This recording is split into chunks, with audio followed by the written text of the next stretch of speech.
Great acting in English. Why is it that we have at the present moment no great acting in England? We can remember it in our own time, in Irving, who was a man of individual genius. In him it was the expression of a romantic temperament, really Cornish, that is, Celtic, which had been cultivated like a rare plant, in a hothouse. Irving was an incomparable orchid, a thing beautiful, lonely, and not quite normal. We have one actress now living, an exception to every rule, in whom a rare and wandering genius comes and goes. I mean, of course, Mrs. Patrick Campbell. She enchants us, from time to time, with divine or magical improvisations.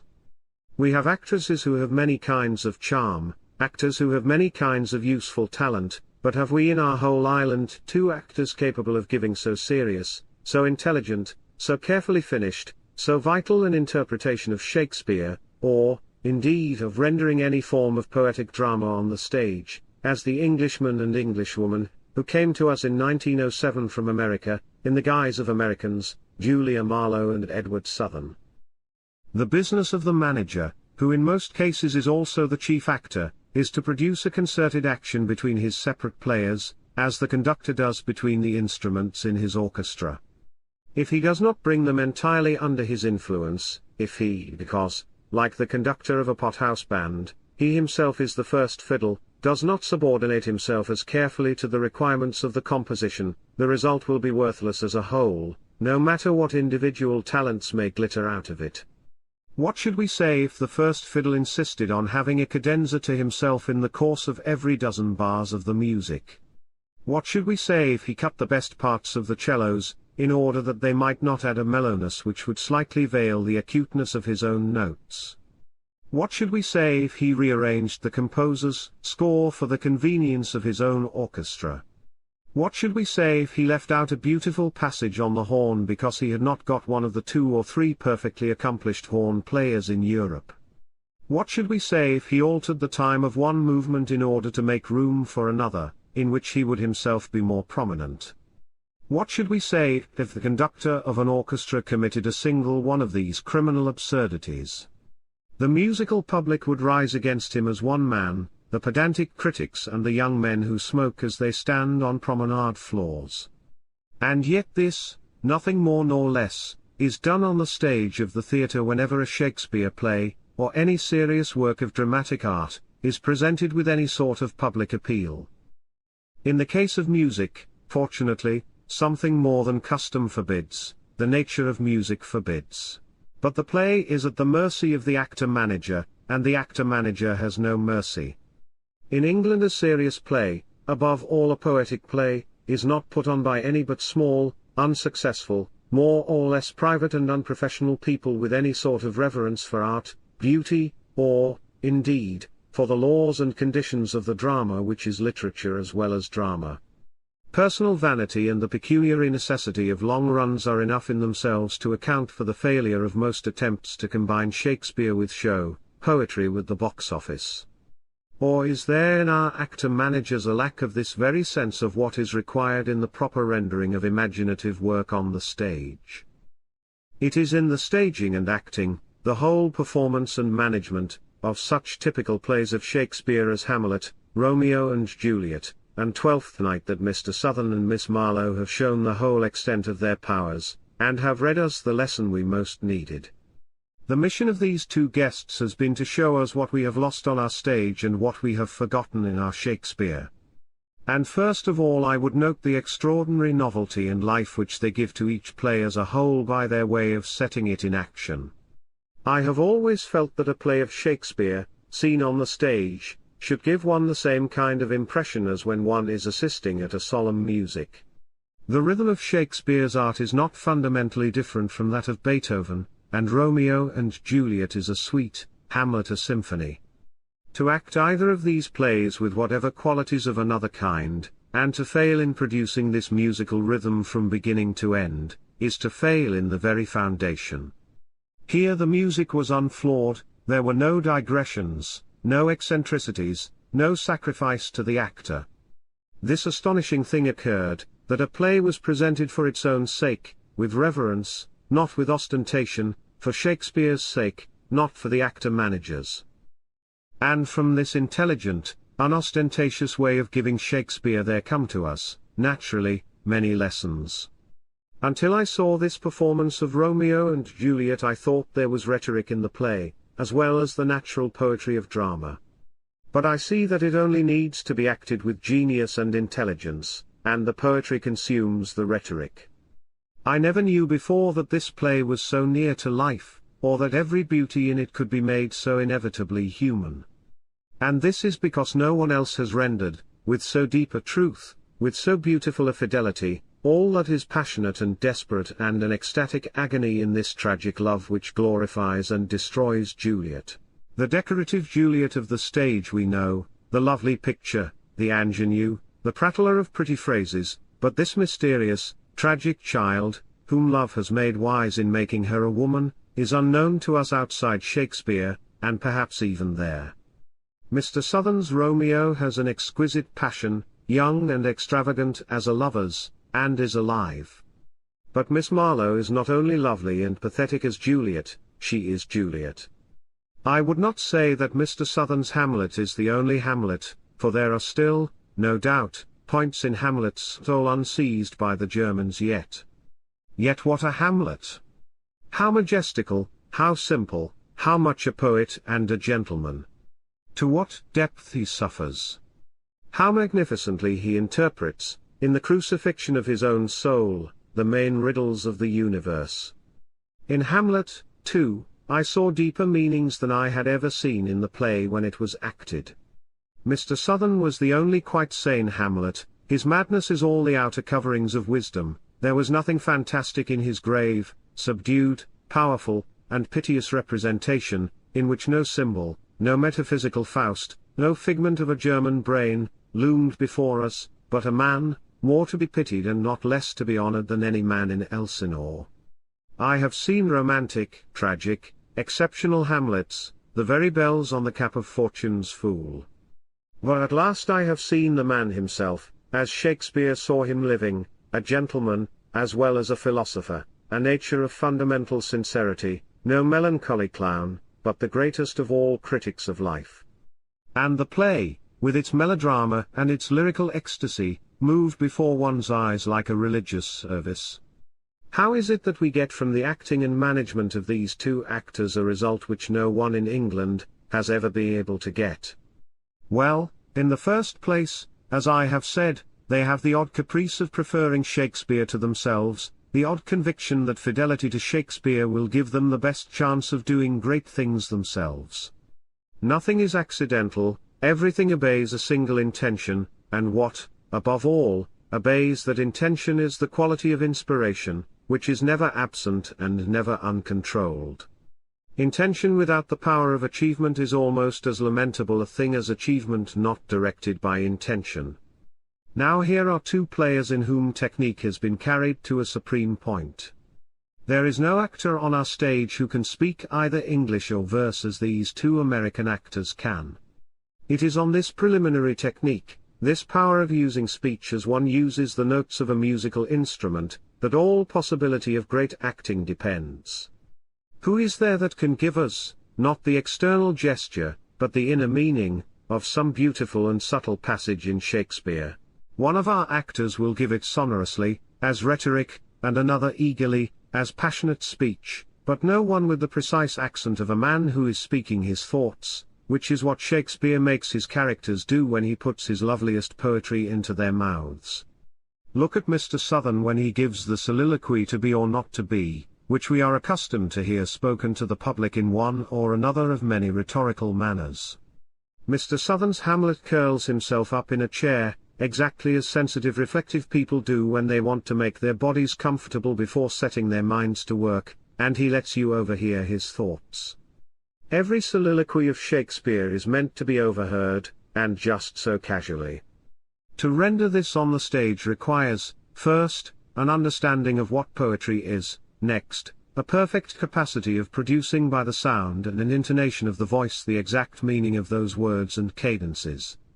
Who is there on our stage who has completely mastered those two first requirements of acting? No one now acting in English, except Julia Marlowe and Edward Southern. What these two players do is to give us, not the impression which we get when we see and admire fine limitations, but the impression which we get from real people who, when they speak in verse, seem to be speaking merely the language of their own hearts. They give us every character in the round, whereas with our actors we see no more than profiles. Look, for contrast, at the Malvolio of Mr. Southern. It is an elaborate travesty, done in a disguise like the solemn dandy's head of Disraeli. He acts with his eyelids, which move while all the rest of the face is motionless, with his pursed, reticent mouth, with his prim and pompous gestures, with that self-consciousness which brings all Malvolio's troubles upon him. It is a fantastic, tragically comic thing, done with rare calculation, and it has its formal, almost cruel share in the immense gaiety of the piece. The play is great and wild, a mockery and a happiness, and it is all seen and not interpreted, but the mystery of it deepened, in the clown's song at the end, which, for once, has been allowed its full effect, not theatrical, but of pure imagination. So far I have spoken only of those first requirements, those elementary principles of acting, which we ought to be able to take for granted, only in England, we cannot. These once granted, the individual work of the actor begins, his power to create with the means at his disposal. Let us look, then, a little more closely at Miss Marlowe. I have spoken of her Juliet, which is no doubt her finest part. But now look at her Ophelia. It is not, perhaps, so great a triumph as her Juliet, and merely for the reason that there is little in Ophelia but an image of some beautiful bright thing broken. Yet the mad scene will be remembered among all other renderings for its edged lightness, the quite simple poetry it makes of madness, above all, the natural pity which comes into it from a complete abandonment to what is essence, and not mere decoration, in the spoiled brain of this kind, loving and will-less woman. She suffers, and is pitifully unaware of it, there before you, the very soul naked and shameless with an innocence beyond innocence. She makes the rage and tenderness of Hamlet towards her a credible thing. In Juliet Miss Marlowe is ripe humanity, in Ophelia that same humanity broken down from within. As Viola, in Twelfth Night she is the woman let loose, to be bewitching in spite of herself, and here again her art is tested, and triumphs, for she is bewitching, and never trespasses into jauntiness on the one hand, or, on the other, into that modern sentiment which the theatre has accustomed itself to under the name of romance. She is serious, with a calm and even simplicity, to which everything is a kind of child's play, putting no unnecessary pathos into a matter destined to come right in the end. And so her delicate and restrained gaiety in masquerade interprets perfectly, satisfies every requirement, of what for the moment is whimsical in Shakespeare's art. Now turn from Shakespeare, and see what can be done with the modern make-believe. Here, in Jeanne d'Arc, is a recent American melodrama, written ambitiously, in verse which labors to be poetry. The subject was made for Miss Marlowe, but the play was made for effect, and it is lamentable to see her, in scenes made up of false sentiment and theatrical situations, trying to do what she is ready and able to do, what, indeed, some of the scenes give her the chance to be, the little peasant girl, perplexed by visions and possessed by them, and also the peasant saint, too simple to know that she is heroic. Out of a play of shreds and patches one remembers only something which has given it its whole value, the vital image of a divine child, a thing of peace and love, who makes war angelically. Yet even in this play there was ambition and an aim. Turn, last of all, to a piece which succeeded with London audiences better than Shakespeare, a burlesque of American origin, called When Knighthood Was in Flower. Here too I seemed to discern a lesson for the English stage.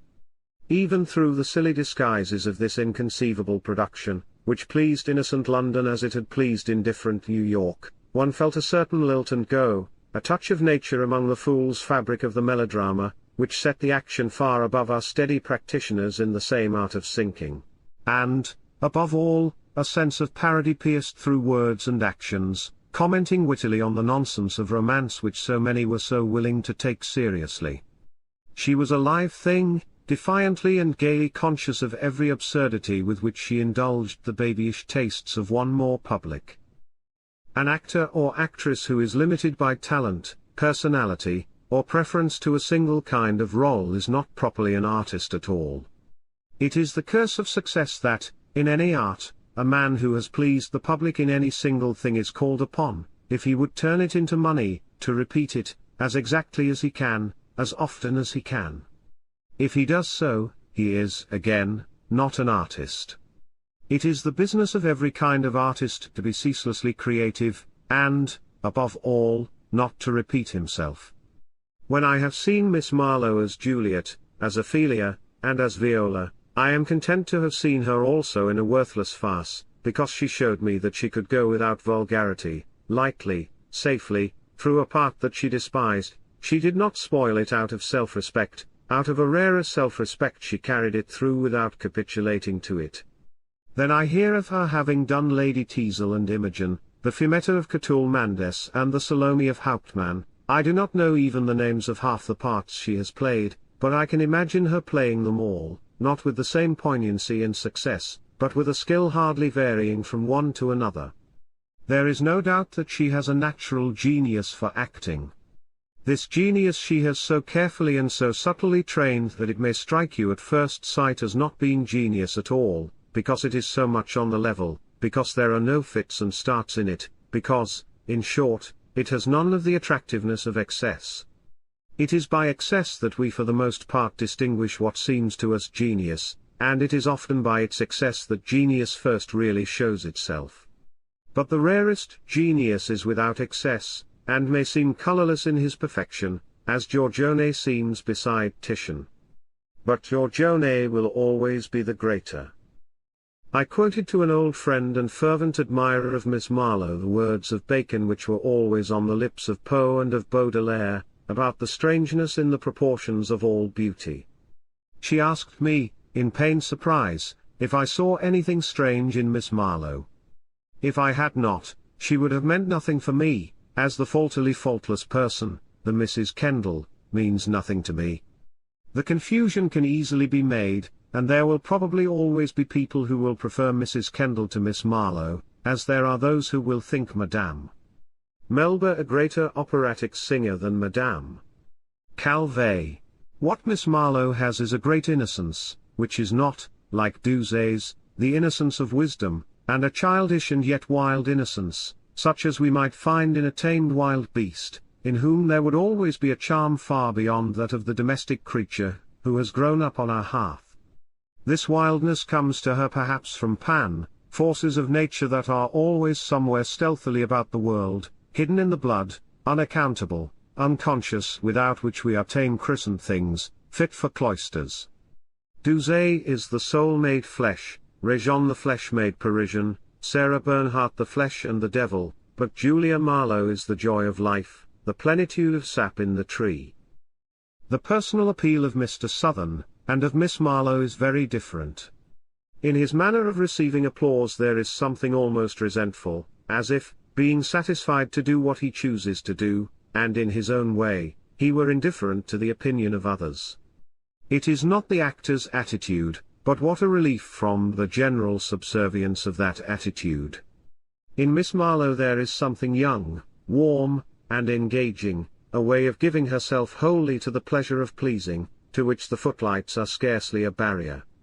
As if unconsciously, she fills and gladdens you with a sense of the single human being whom she is representing. And there is her strange beauty, in which the mind and the senses have an equal part, and which is full of savour and grace, alive to the fingertips. Yet it is not with these personal qualities that I am here chiefly concerned.